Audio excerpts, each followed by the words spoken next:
নমস্কার বন্ধুরা, আমি মধুমিতা। ওয়েলকাম টু মধুমিতা রান্নাঘর।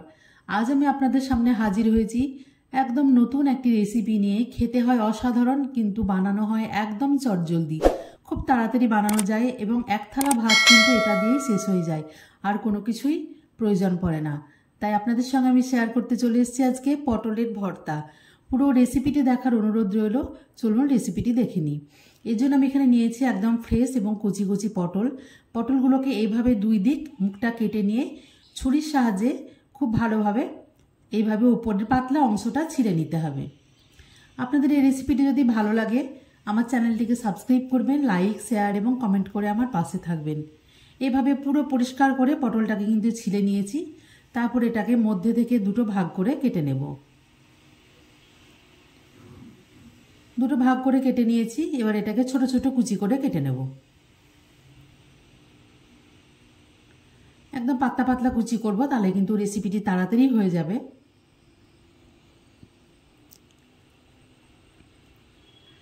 এইভাবে কিন্তু আমি সমস্ত পটলগুলোকে কেটে নিয়েছি। পরিষ্কার করে কেটে আমি ধুয়ে নিয়েছি। এভাবে পাতলা করে কেটে নিতে হবে।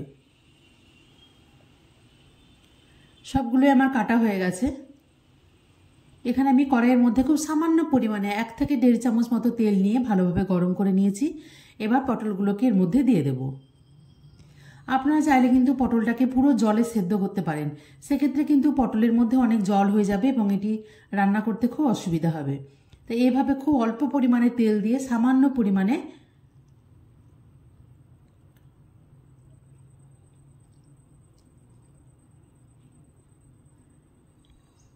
তেল দিয়ে এটা ভালো করে নেড়ে নিতে হবে।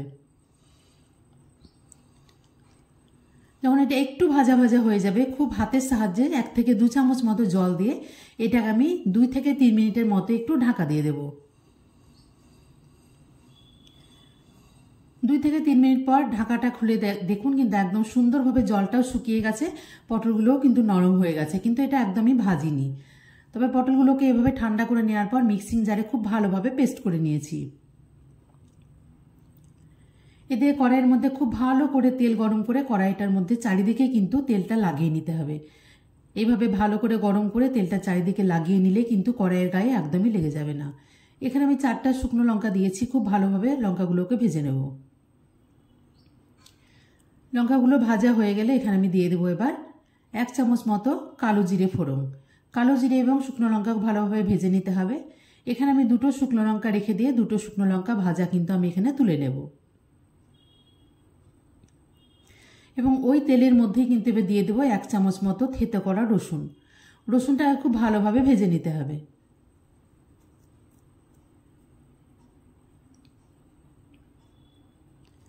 রসুনটা যেমন এভাবে লাল লাল করে ভাজা হয়ে যাবে, সেই সময় এখানে আগে থেকে পেস্ট করে রাখা পটলটা দিয়ে দেব। খুব ভালোভাবে তেলের সঙ্গে পটলটা কিন্তু কষিয়ে নিতে হবে।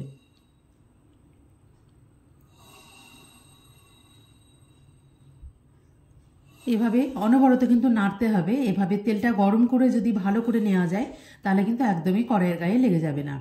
এরপর আমি দিয়ে দিলাম কালারের জন্য সামান্য কাশ্মীরি রেড চিলি পাউডার এবং সামান্য পরিমাণে হলুদ।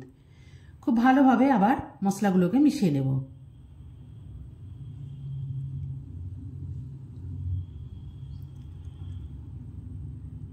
অনবরত কিন্তু এটা নাড়তে হবে, একদমই ছেড়ে দেওয়া যাবে না, নইলে কিন্তু তলায় লেগে যেতে পারে। দিয়ে দিলাম পরিমাণ মতো নুন এবং সামান্য পরিমাণে চিনি।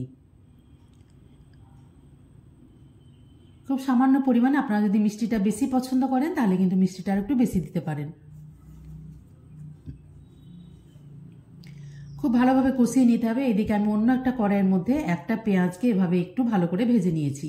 আপনারা চাইলে পেঁয়াজটা আগে ভেজে নিয়ে তার মধ্যে ভর্তাও দিতে পারেন। এই ক্ষেত্রে কিন্তু পেঁয়াজটা খুব গলে যেত, তার জন্য আমি নামাবার আগে এখানে আমি পেঁয়াজটা ভালো করে ভেজে এর মধ্যে মিশিয়ে দেব।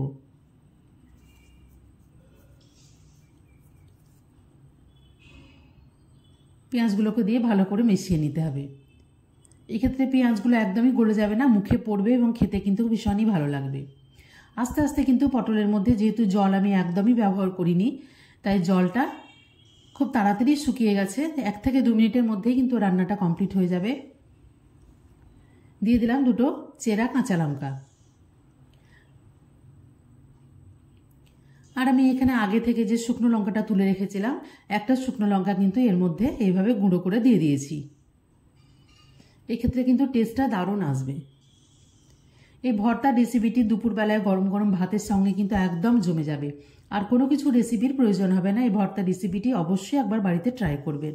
দেখুন আস্তে আস্তে কিন্তু এইভাবে যখন কড়াইটা একদমই ছেড়ে যাবে এবং জলটা কিন্তু একদম শুকিয়ে গেছে, একদম রেডি টু সার্ভ পটলের ভর্তা। নামাবার আগে ওপর থেকে এভাবে সামান্য পরিমাণে একটু কাঁচা সরষের তেল ছড়িয়ে দেব।